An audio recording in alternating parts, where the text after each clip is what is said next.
झारखंड राज्य में 1 जुलाई से निजी दुकानदारों के माध्यम से शराब की खुदरा बिक्री शुरू हो जाएगी। नई उत्पाद नीति को कैबिनेट की मंजूरी मिलते ही इससे संबंधित गतिविधियां तेज है। इस बीच पूर्व की गलतियों से सीख लेते हुए राज्य सरकार प्रभावी तरीके से नई उत्पाद नीति को लागू करने की तैयारी में है। विभागीय अधिकारी योगेंद्र प्रसाद ने भी हाल ही में अधिकारियों के साथ बैठक कर इससे संबंधित दिशा निर्देश दिया था। बैठक का निष्कर्ष यही था कि सरकार की सख्त निगरानी में ही निजी दुकानदार राज्य में शराब की खुदरा बिक्री कर सकेंगे। नई उत्पाद नीति में ट्रैक एंड ट्रेस सिस्टम को और प्रभावी बनाने व उत्पाद रसायन प्रयोगशाला को सशक्त बनाने पर जोर है।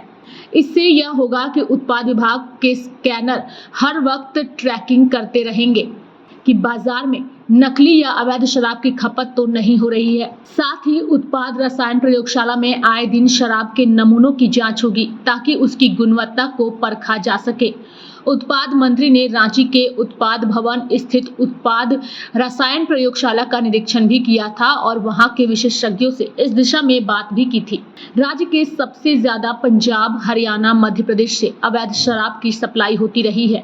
इसके विरुद्ध उत्पाद विभाग व जिला पुलिस की टीम ने पूर्व में बड़ी कार्रवाई की है। यहाँ से आने वाली शराब को राज्य की अवैध फैक्ट्रियों में रीपैकेजिंग कर फर्जीवाड़ा कर झारखंड में खपाया जाता रहा है। एक दिन पहले ही पलामू पुलिस ने करीब 5400 लीटर अवैध शराब बरामद की थी। शराब की कीमत करोड़ों में बताई जा रही है। ये शराब रेडीमेड कपड़ा लदे ट्रक में छुपाकर पंजाब से लाई जा रही थी। पलामू में इससे पहले भी शराब की खेप व उससे जुड़े माफिया पकड़े जा चुके हैं। पलामू पंजाब हरियाणा से अवैध शराब का बिहार रूट भी रहा है, जिसका कई बार खुलासा हो चुका है। इस जिले से अवैध शराब की सप्लाई रोकने के लिए उत्पाद विभाग व पुलिस की खुफिया एजेंसियां और सक्रिय होगी ताकि गुणवत्ता बरकरार रहे और राजस्व को भी नुकसान न हो। अनियमितता बरतने वाले दुकानदारों पर भी सीधी कार्रवाई हो सकेगी। राज्य की नई शराब नीति को लेकर के अब राजनीति भी शुरू हो चुकी है। हेमंत सरकार की नई शराब नीति पर तंज कसते हुए नेता प्रतिपक्ष बाबूलाल मरांडी ने एक बार फिर इसमें घोटाला होने की संभावना व्यक्त की है। बाबूलाल मरांडी ने हेमंत सोरेन के द्वारा यह तीसरी शराब नीति लाई गई है। उन्होंने साथ ही कहा कि जिसको देखने से लगता है कि पूर्व की तरह यह भी घोटाले की भेंट चढ़ेगा। उन्होंने नई शराब नीति में एक व्यक्ति विशेष या समूह को एक जिले में अधिकतम 12 दुकान और 3 जिलों में 36 दुकान देने के प्रावधान पर नाराजगी जताते हुए कहा कि इससे साफ लगता है कि किसी व्यक्ति विशेष के लिए इस तरह का प्रावधान किया गया है जो कहीं से भी उचित नहीं है। पालन पोषण कर आप भी उसी समाज से आते हैं, इसलिए आप भी आदिवासी महिलाओं की स्थिति से अवगत हो। ऐसे में मेरा आपसे निवेदन है कि जिस प्रकार केंद्र सरकार पेट्रोल पंप और गैस एजेंसी के लाइसेंस निर्गत करने में दलितों, आदिवासियों, महिलाओं, दिव्यांगों और सेना से सेवानिवृत्त जवानों को प्राथमिकता देती है, उसी प्रकार राज्य सरकार भी देशी विदेशी शराब दुकानों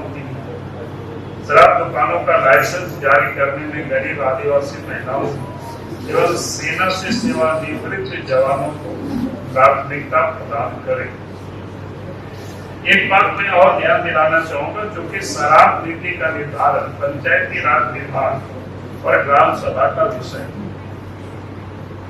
अतः मेरा विनम्र आग्रह है कि राज्य सरकार इन विभागों से मंतव्य प्राप्त कर ऐसी नीति का निर्माण करे, ग्रामीण आदिवासी महिलाओं के हित में हो एवं उन्हें सम्मान पूर्वक जीविका चलाने में सहायता मिले। आपका सहयोग राज्य के विकास और सामाजिक उत्थान में अत्यंत महत्वपूर्ण रहेगा। तो मैंने 2024 के सितंबर में ही राज्य सरकार को हमने पत्र लिखा, लेकिन जो सरकार गरीबों के अपने को बड़ी पैसे मांगती है, आदिवासियों के पैसे मांगती है, लेकिन कहना कुछ और है और करती कुछ और है। इसलिए मैं फिर से सरकार से मांग करता हूं, भाई सरकार रोजगार देने की दिखावा नहीं करे, बल्कि रोजगार देने के लिए काम भी सरकार करे। बाकी सरकार ने इस प्रकार से जो मॉडल तैयार की है अभी, वो क्या है कि चंद रसूखदार नेताओं के करीबी व्यापारी लाभ उठा पाएंगे। बेरोजगार युवा, छोटे उद्यमी और ग्रामीणों के लिए इसमें कहीं कोई जगह नहीं।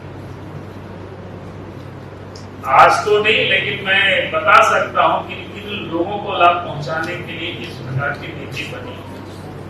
जब जरूरत पड़ेगी तो उस समय वो भी मैं बता दूंगा, लेकिन जितना मैं जानता हूं। इसलिए हम मांग करते हैं राज्य सरकार से, ये सबसे महत्वपूर्ण है कि एक तो दुकान की वो नीलामी करे, अच्छी बात है। एक व्यक्ति एक दुकान, यही होना चाहिए।